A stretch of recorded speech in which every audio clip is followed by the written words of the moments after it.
I literally didn't leave my mom's house for 3 months straight because I was just like terrified. Is SMMA dead? So grew up in addiction and stuff like that. So give yourself some receipts to look at. Like everyone that you see online is not as smart as you think. You thought that the weed was the reason for the Facebook ad success. I remember waking up in jail. Hey everyone, welcome back to another interview. I'm joined by Michael Schreiber. Super excited to have him on because he's got tons of experience in a traditional, just like hyper successful SMMA agency, which, you know, there's lots of rumors going around right now that this rumor or this model is dead, and Michael's proving that wrong every day. Michael, thanks for coming on, man. Thanks for having me, man. I want you to, first of all, give us a tiny background on yourself, kind of when you got into this space, how long you guys have been doing it, and where you're at now. Yeah, man. Background on me, I grew up in a pretty rough childhood, very low middle income, and got in a lot of trouble. You know, got a whole folder in my closet here full of just like tickets that I got and trouble that I got into with the law. And, you know, grew up in addiction and stuff like that. So fast forward a little bit into that and got into digital marketing through, actually, I think the first thing I did was like affiliate marketing and just a whole other world. I think I made like $100 or something, and got into like network marketing, found Ty Lopez, built a contracting company, then finally started the agency 3 years ago in May, actually, which is pretty nuts to think about. So we're heading into finishing our third year, I guess, is how that works. But how many clients do you have? What's your revenue numbers? Where are you at now? Yeah, so last year we did like just under 1.3 million. I think the average clients for the year was like 50 something, 55, 60. Okay. And yeah, so we spent a whole year last year just like cruising at 100. We scaled up pretty quickly to that like 100 to 130 range. And then last year was just kind of bouncing in within there, maintaining. And we'll probably get into it a little bit too, but I took like 70% of the year off last year and made my COO CEO, and just kind of was wanting to like chill and not grow and just live life a little bit. But we can go deeper into that in a bit, but realized that I needed something different.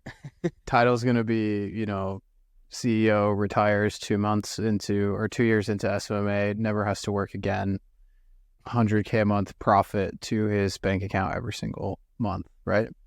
It's kind of the vibe. Profit, I wish. Yeah, cool. I wish it was 100K a month profit, but yeah, not quite. Well, you're on your way there, which of course we'll get into. So I think your background's super inspiring. A lot of people will benefit from hearing this story. You mentioned kind of a rough childhood, a rough period leading up to when you started the contracting business, and then obviously the contracting business led into the agency, which serves contractors and kind of home services people. But how did you go from, how did you, you know, turn your life around essentially? What's that story? Yeah, man. So once I turned 18, and it's kind of funny, and my mom was like, hey, I'm not paying for your mistakes anymore. That like kind of hit me quite a bit because I had gotten my first DUI I was 17 years old. And then so my court date was like the day before I turned 18.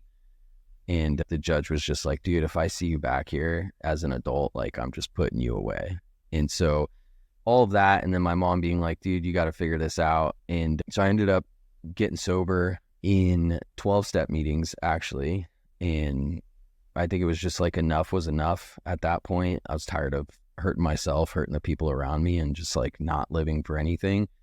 And so then I ended up getting sober, and then I got into sales through like an MLM insurance selling company. And so that kind of like opened my eyes to entrepreneurship a little bit more, because I'd never really I didn't grow up being like, oh, I want to be an entrepreneur. I remember growing up and like, you know, my dad lived in another state, and I remember him being like a well-off kind of businessman. And I remember like aspiring to be that, but not really knowing why. But so then when I got into like MLMs and stuff, it kind of like reopened that like desire of like, oh yeah, you know, like I do want a good life for myself. I want a family. I want financial security and all of those things. So yeah, getting sober was definitely through 12-step meetings, and then I ended up relapsing about almost 5 years from being sober, and that's when I got my second DUI. And that one was a little bit rough, man. I got in an accident. I was blackout drunk. I remember waking up in jail and asking the like officer security guy of like, why am I here? So I didn't really remember. He's like, yeah, so right now it's a felony DUI with fleeing the scene of an accident because apparently I dipped, and then felony vehicular assault with serious bodily injury. And he's like, well, the guy that you hit is currently in surgery right now and he's not doing well, so that could change, right? So essentially it could have changed to vehicular homicide and I could have not left, right? Like I would have stayed in jail for a long time. And I can giggle about it now because, you know, things worked out. God had a plan. And yeah, I just remember like praying in the jail cell, like, dude, total foxhole prayer, like, get me out of this. I'll do anything. I can't do this anymore. This, like, other people's lives are now at stake. And so that straightened me out. I got sober again. I've been sober ever since then. And That's great. I dealt with a lot of anxiety and like belief in who I was after that because it was so heavy. Like I remember going and getting a W-2 job after that, and they hired me on because I knew the guy. And then the HR people reached out to me and they're like, hey, we can't hire you on. You can't be here because you have a violent felony. And I was like, what? Like, and that like hit me, dude. Like, you know, like that was what the world wanted to define me as. And so I had to go through a lot of stuff to really like rework, you know, who I am and who I see myself as. And essentially my only option was business ownership after that. You know, it was either find some sort of W-2 as a felon and make a little bit of money or start a business. Yeah.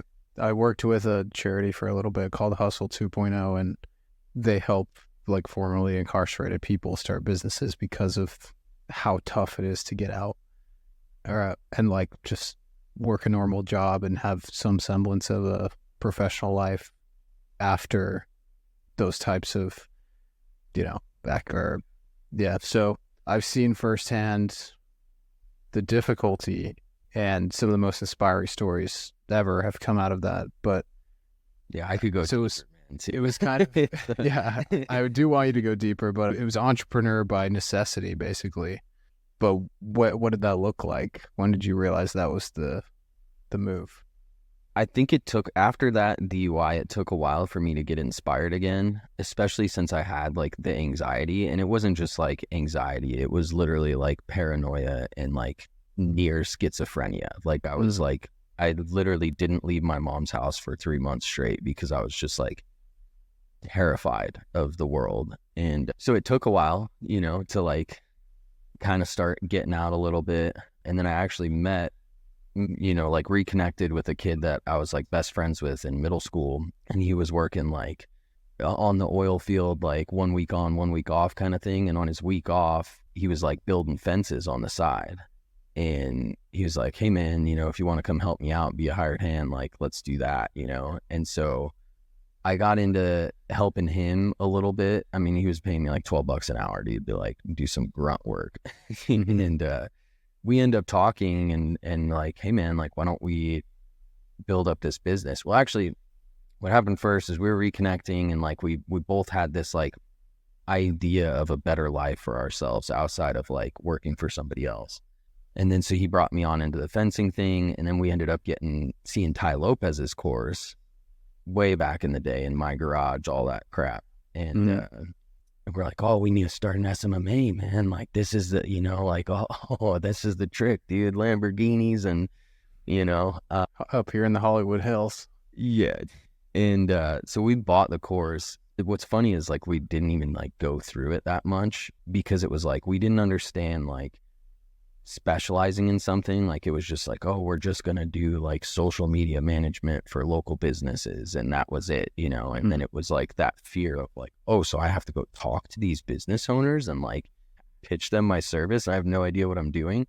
But then we ended up at the end of that year, I think that was like 2018 or 17 or 8, I think it was 18. And we're like, hey man, we're trying to like figure out this SMMA, but like we have this thing right in front of us that's building fences, you know, and like we're starting to get a reputation. And so it was like, hey, let's build this out. And the deal was I didn't have my license, so I couldn't drive a truck. I couldn't drive the quotes. And so I was going to be like basically shadowing him and like prove myself. And then after like a little while, once I got my license, we would have like an equity deal where I would be 50-50 partners with him. And so we ended up building that company. And year one, we did like 700K. Year two, we did like 1.3. And then year three, we did over 3 million.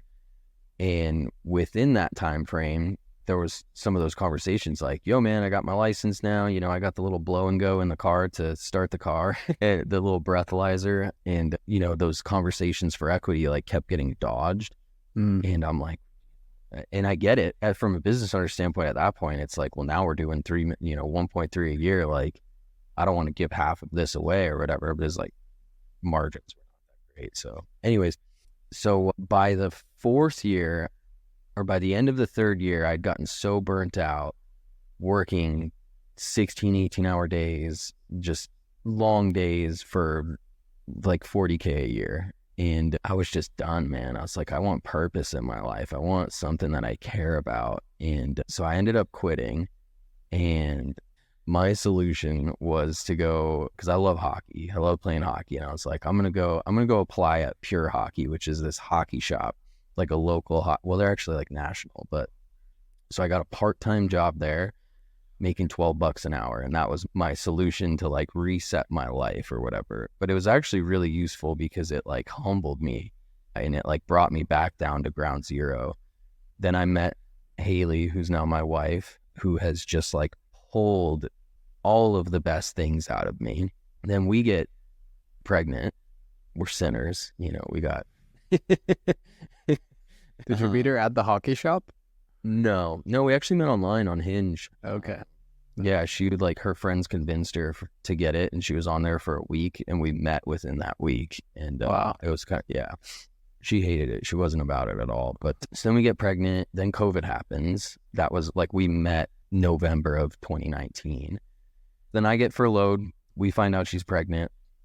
I move from my apartment with my brother into the basement of her parents' house to be with her because she was pregnant. And then we're just at her parents' house for COVID. Like, just the world shut down. And probably a month into COVID, like April, my old buddy hits me up and he's like, hey, dude, I need your help with the contracting company. Like, we need someone to come in and do sales. And I'm like, okay, this is good. Like, I can get back into that and open back up that conversation of like, hey, the only way that I'm going to do this is if we're like heading towards that equity again.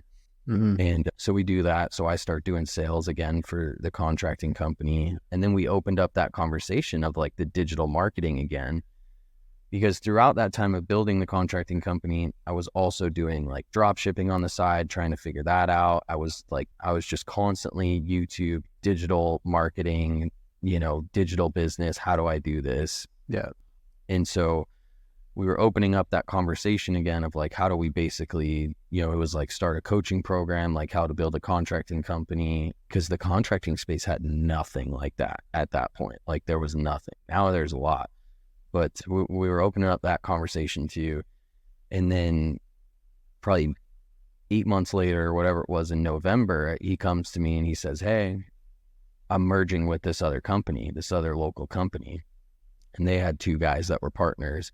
I was like, oh, great. Yeah, we can really like open up this equity conversation now. But now there's 2 other people and they wanted nothing to do with me. They didn't want me in there. They didn't want my salary on there. They wanted to come in, get paid bigger bucks because they were doing like less numbers. And so they really like kept me from getting that equity, which is a blessing in disguise.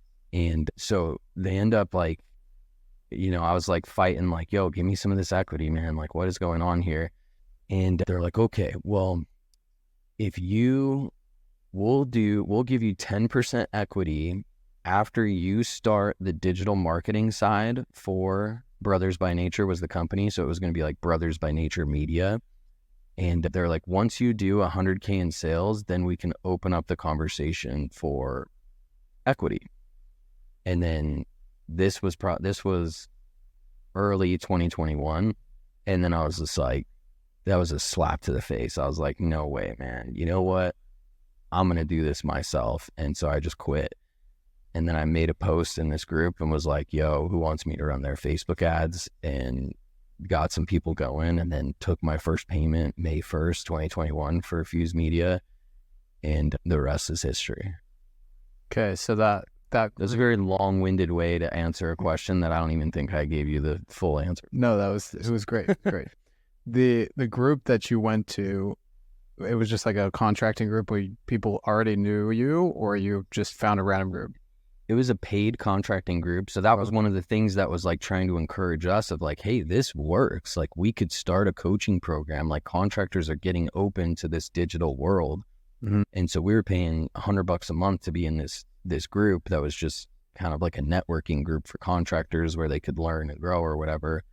And so I wasn't like active in there really. You know, I would talk to people in the comments a little bit, and then I just randomly, like, it was like a Hail Mary. It was like, I got to figure something else out. I just quit this. Like, I got to try and get some income in. I just had a kid a few months ago. Like, we got to figure something out.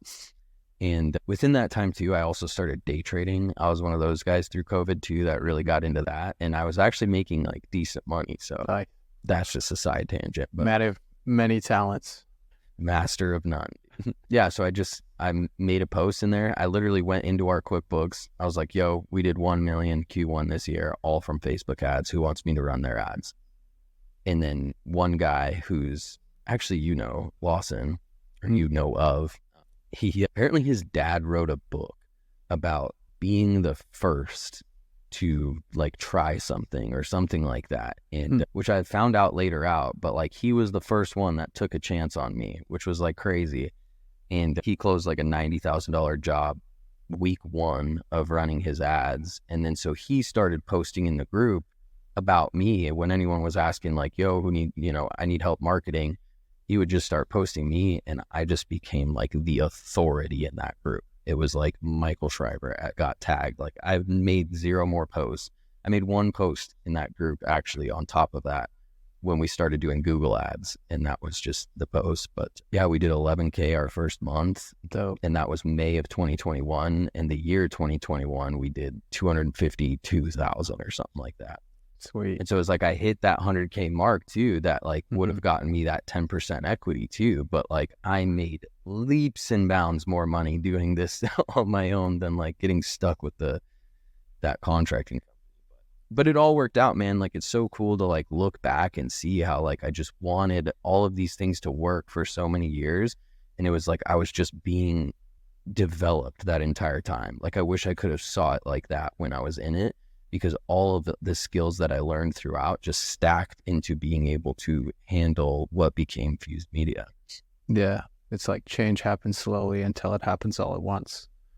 Yeah. It took 6 years to become an overnight success. Yeah. Yes. I love the come up story here, because I think there's a lot of people in similar situations where they get like somebody's promising them, like holding this carrot, like, oh, you're going to get X amount. And like, they just had this little tiny bit of insecurity that's like, I don't think I could do this on my own. I'm not a business owner. How could I make it? And then really, they realize that 6 months into it, it's not that difficult. It's just this mental barrier that keeps a lot of people in a non-equity position, just on salary, just on W-2 for their whole life. Talk a little bit more about that for someone who may be in that situation where they seem to be getting, stuffed from getting on the cap table, and they're just not sure if they can make that jump in their head to being a business owner from the employee.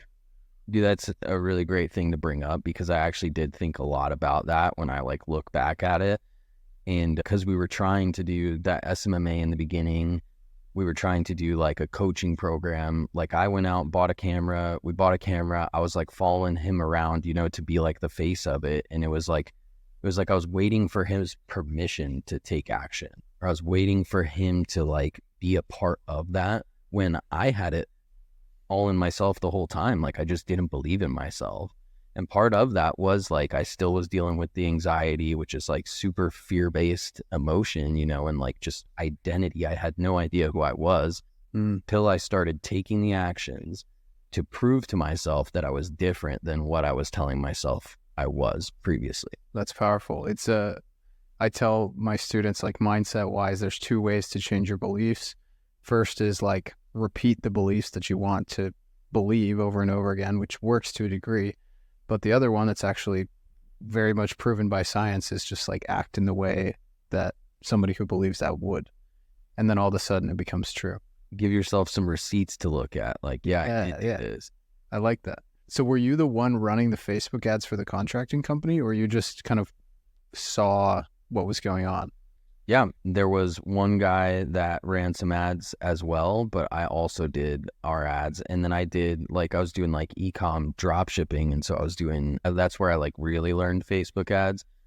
I did like Star Wars phone cases in like a Shopify store, and I started selling them, and I was like, damn, this is good. I'm working, man. And then I got a cease and desist from freaking Disney and Facebook that was like, provide us with like the licensing that you have to resell this. And I was like, well, I guess my drop shipping career is over.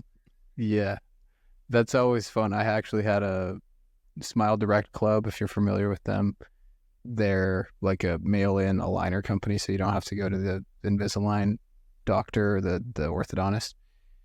And I just made like this meme about Smile Direct, and I included the name Smile Direct Club in it. It's like the guy walking down the street, and like the girl's like he's looking back at the other girl, and the jealous girlfriend's looking. And I was just like, oh, this is hilarious. We ran it as an ad, and like didn't take 2 days, and we had a cease and desist from Smile Direct Club. And it's just fun to like start out, Yeah.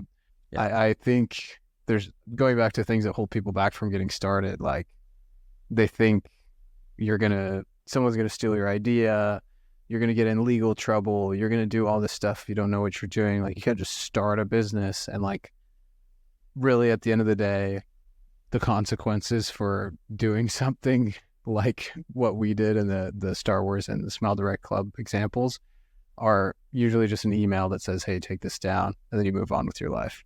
And it's a small, like, just like we were talking about, it's a small receipt of proving that like you can do it, And that's kind of what it was for me, was like I did see a little bit of the success. It was just changing the vehicle. Yeah. Because that was what took so long too, to even like offer in that group, was like, so I knew it worked in Colorado, and I could, and I was like, what, Colorado legalized weed a few years before that, a lot of people are moving here. Maybe that's why the ads are working so well for us. And so it was like, I had this like disbelief of like, that it was just a fluke. Like I was just getting lucky, Wait, so you thought that the weed was the reason for the Facebook ad success, or just because people were moving? Because people were moving. Okay. Yeah. So when Colorado legalized weed, like so many people moved here. They were building like crazy, and then COVID even changed that even more too. And so I was like, is this just a fluke? Am I just getting lucky? And so it was like really taking that chance to figure out it wasn't just luck. Like I could duplicate this to other people's businesses in other areas, and we've just continued to do that. And so, yeah, man. Cool. Yeah, it's a little Hormozy gym launch action. Okay, so what was your process like for the contracting company? Like, were you just printing money with ads? And as every agency owner finds at some point, like, it doesn't work quite as well when you don't understand the local area. You don't control every single variable in the business. What was it like? First of all, how did you get great results for your business? And do you know what those numbers and ROI looked like?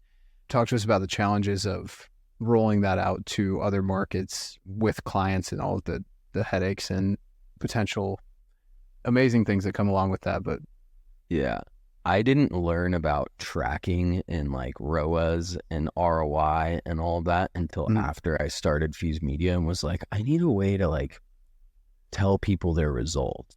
And I learned that was like a natural practice, right? And that's like for the beginner, like, someone that has like been watching YouTube for 3 years probably thinks I'm an idiot, right? And it's like, good, think that I am an idiot. I have no idea what I'm doing, but I'm still making it work. So stop like sitting there just watching videos and go take action and figure it out, and go mess up, yes. But yeah, so I wasn't like super familiar with the numbers. We weren't spending a lot. I think that part was due to the fact that there was so much building in the local economy in Colorado that we really only had to spend like $500 a month on ads, maybe 1,000, and we were closing a couple $100,000 a month. Nice. And so it was like super simple. And now those numbers look completely different, right? Like nationwide. And so it's just adapting to that and just continuing to try and be on the forefront of like different strategies to get better results. And do you work with contractors in every single like niche of contracting or service? Like what's the widest range that you've worked with? We have, man, and part of that was because most of our client acquisition was that group for, up until like a couple months ago.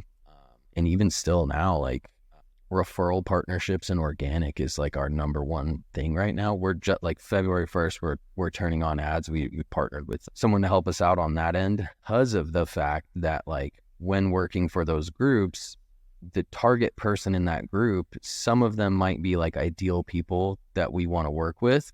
A lot of them are like brand new. So they take that risk with the last couple grand on their credit card and they don't close $100,000 job in 2 weeks and they're freaking out and they cancel. And it's like, it's because it's a wrong fit. So we are moving forward. That's why we're trying to bring in ads more, is so that we know that we can be picky and choosy from those organic relationships.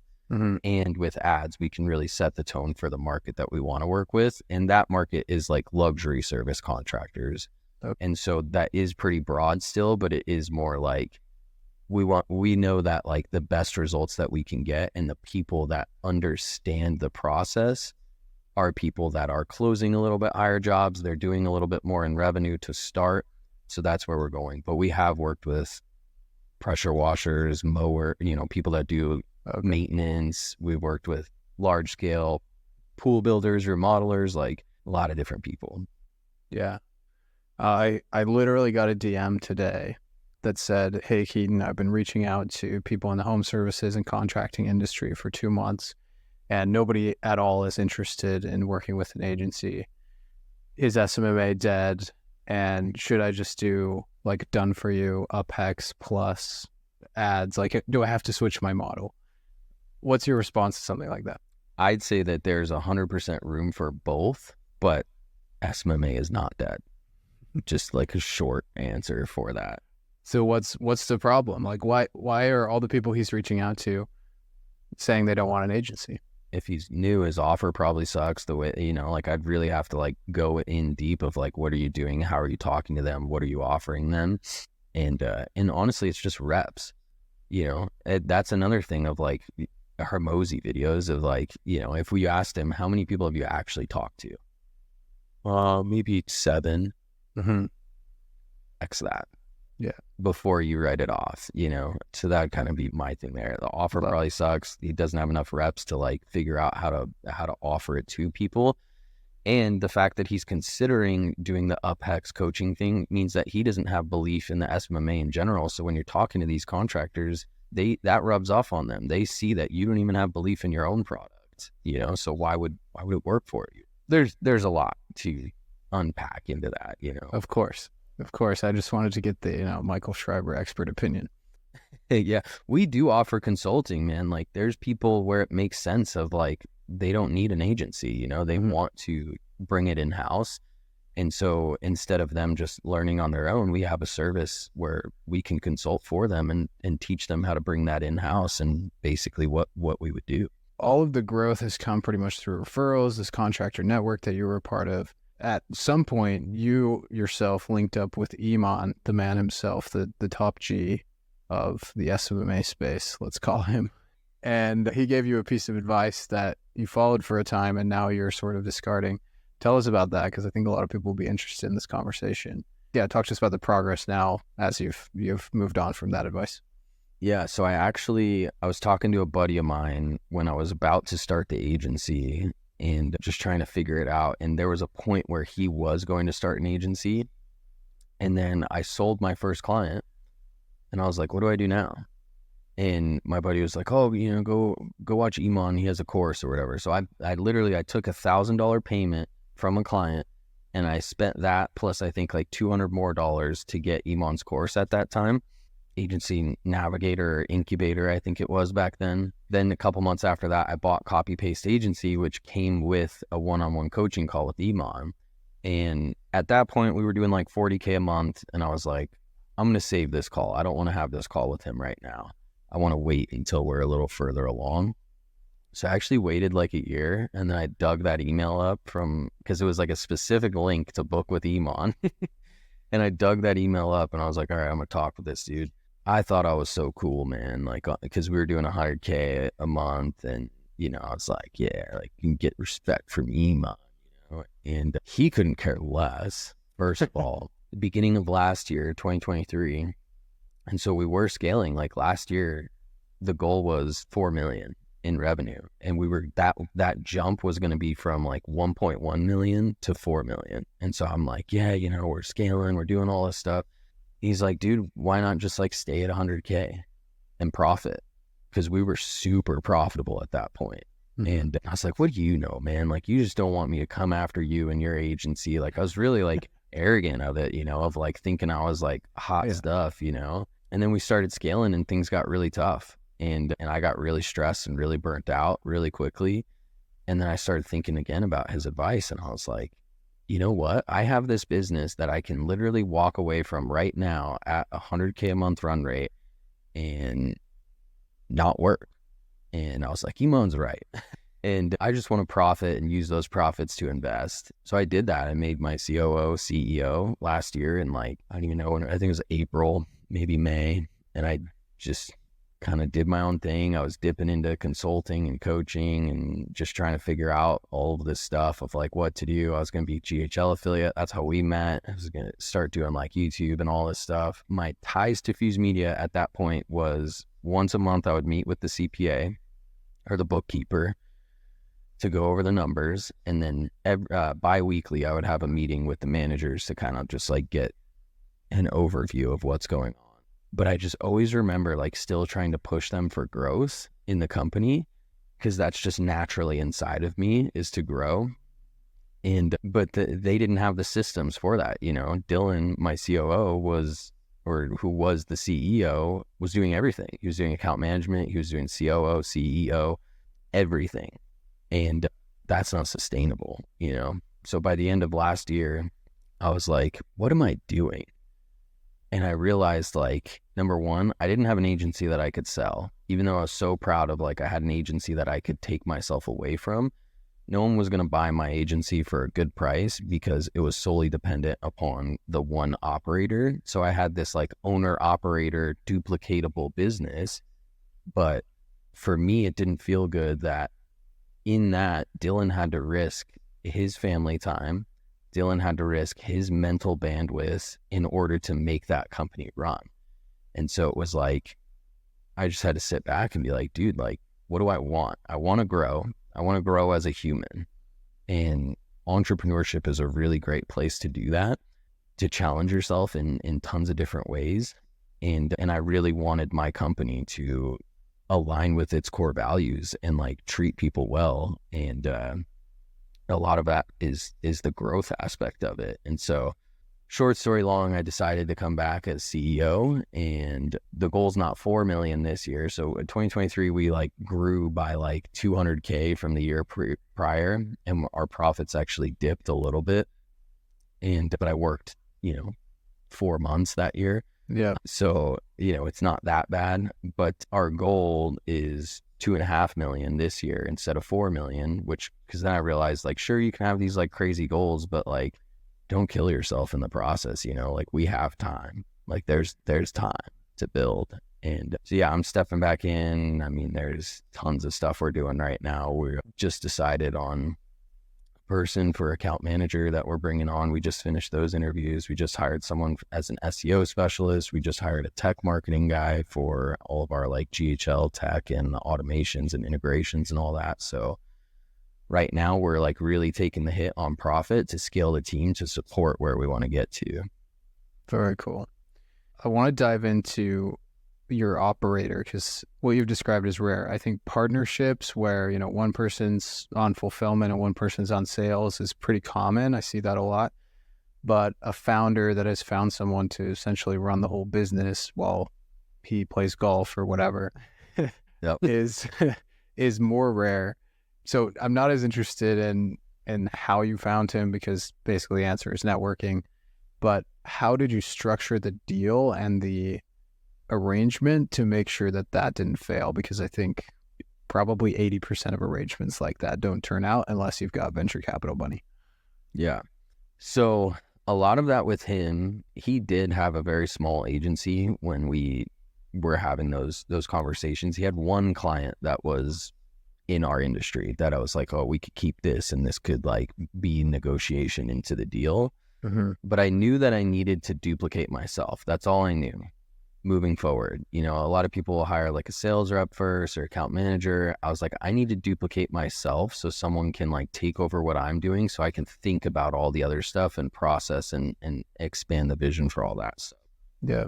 And I was like, if I need to find me, how am I supposed to bring this person on the team? Because me, I wouldn't go work for someone else, you know? And so I was like, how do you structure this deal in a way to where it could entice that person without giving away a ton of the company? And I actually gave away zero, like, front end equity. We had a vesting schedule for phantom equity. And that was basically it, was, you know, aligning the vision, right? Like, what do you want? And making sure that like we can be the vehicle to help you get there. And then that end goal of like, if we did sell, you know, you would get paid for your efforts. And then protecting myself on that end too, of like, you would only get paid 100% of those efforts if you were with us long enough to do it. So that's like, you can't just like leave in a year and be like, yeah, you know, buy back this phantom equity for me or something like that.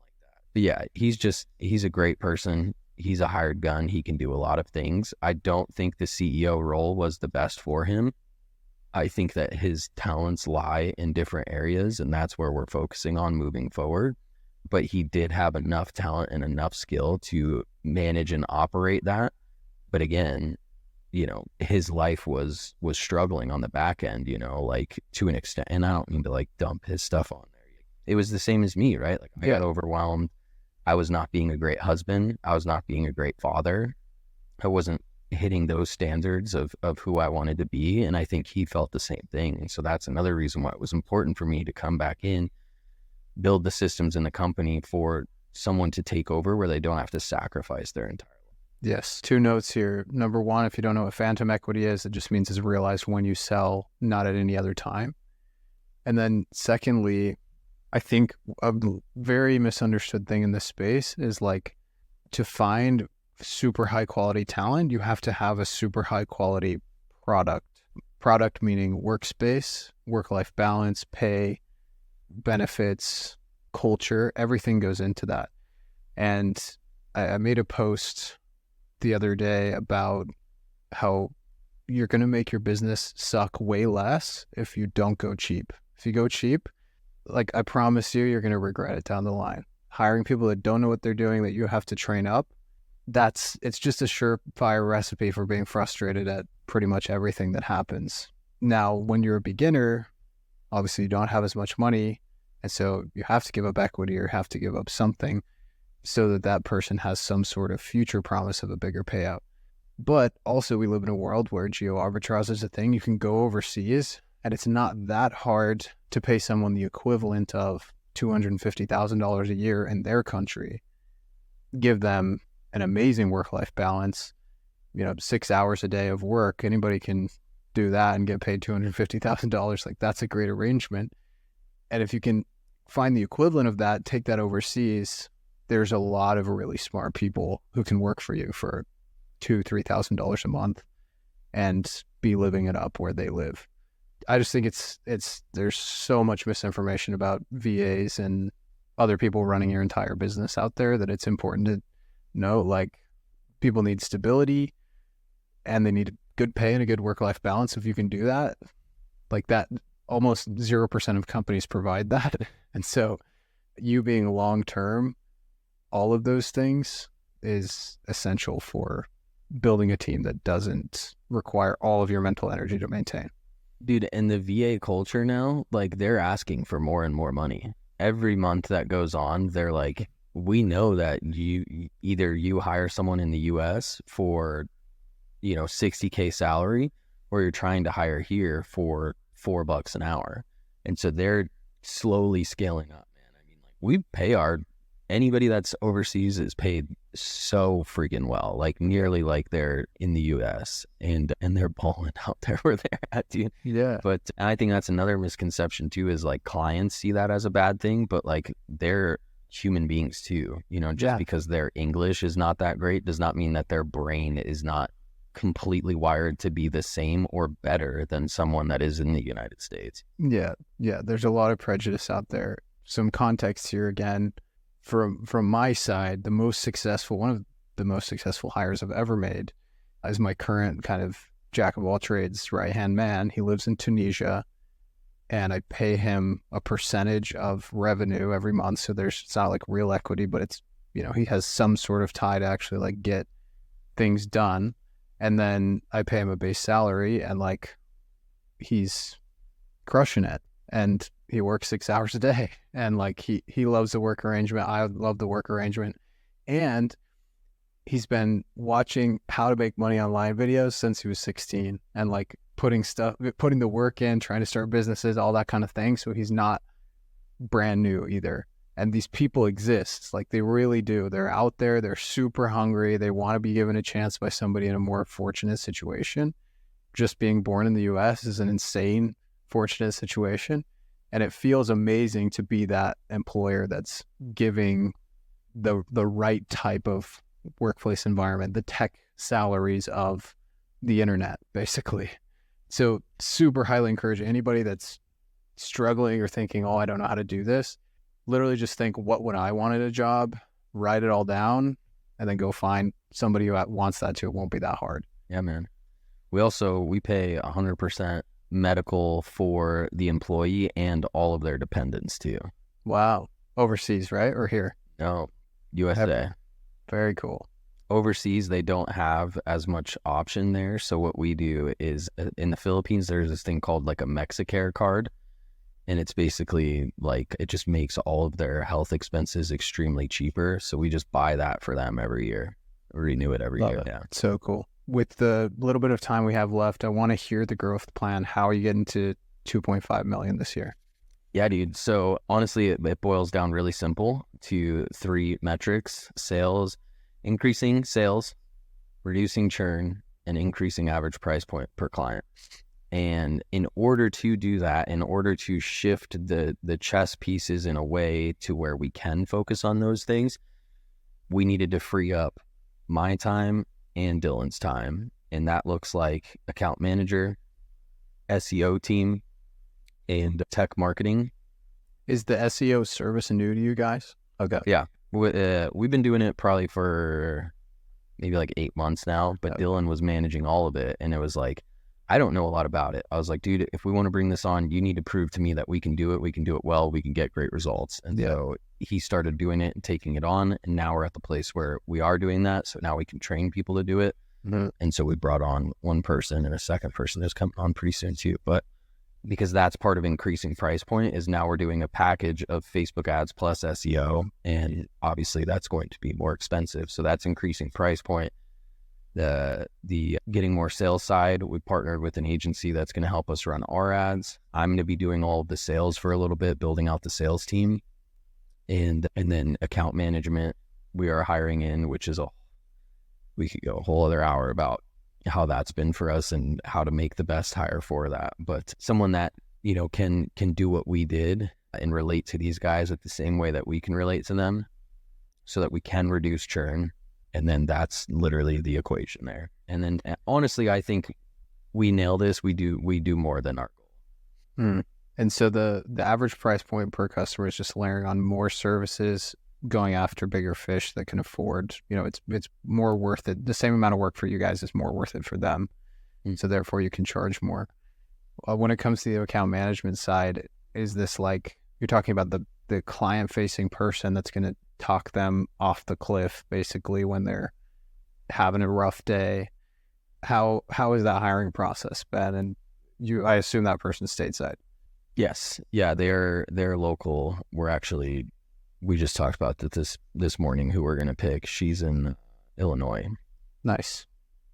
And the hiring process, so I've tried to hire an account manager before, at least 2 last year and 2 the year before. Honestly, what it took was, number one, me realizing what I had to do coming back into this business as CEO and removing it from owner-operator type operation to a systemized for everybody operation. And what that takes is very defined roles, so now we have a mission statement for the account manager. They know exactly what their mission is within the company. We have the key objectives for them, and then the KPIs to where they hit their bonuses on there. And so just getting so clear on that. And then I know we're like running out of time, but developing enough as a human, as a leader, to like understand humans and like the interviewing process and the questions that you need to ask in order to get the information out of that person to where you can make the most informed decision on, is this person going to be someone that can fulfill the job at the level that we want? So that's the too long didn't read version. I love that. What you just said is so underrated, like being able to read someone. A lot of beginners will go in with, like, all I do is listen to what they say. They don't listen to what the person does. Listen to what the person does. Watch what the person does. And it's just so, like, as the interview process is, so will the relationship be after you hire them. If they're late, they can't figure out Zoom, they're slow responding to emails, they're weird, like they're going to be all of those things after you hire them. Don't kid yourself, and it pays so many dividends. Is if like you did a hiring round and nobody seems to be the fit, then move on and just do another round, because it's so much headache to onboard somebody and then offboard them 2 months later and be in a worse spot trying to find someone to replace them. It costs more to make the wrong hire. Yeah. So much more. Michael, thanks so much for coming on, man. This, I think, will inspire a lot of people. Any last words for a beginner starting out in 2024? Thanks for having me, first of all. And I would just it would just take so long to truly say everything that I would want to say, but just be willing to mess up. Be willing to be wrong. Like, everyone that you see online is not as smart as you think, and they typically have no idea what they're doing. They're figuring out in the process. And so these pictures that we build of these successful people in our head, we think that they just have it all figured out and they have the answers to everything right away. We are all constantly learning, and it's just being crazy enough and dumb enough to like take the first step and mess up a couple times until you figure it out. And then those mess ups and those first steps just become bigger and bigger and more revenue generating, and you just keep growing. So just be willing to fail. That's it. Thanks so much. We'll catch you next time when you've done 2.5 or more this year. We'll do a recap next year. Cool, man. That'll be fun. Thanks for having me, man. See ya.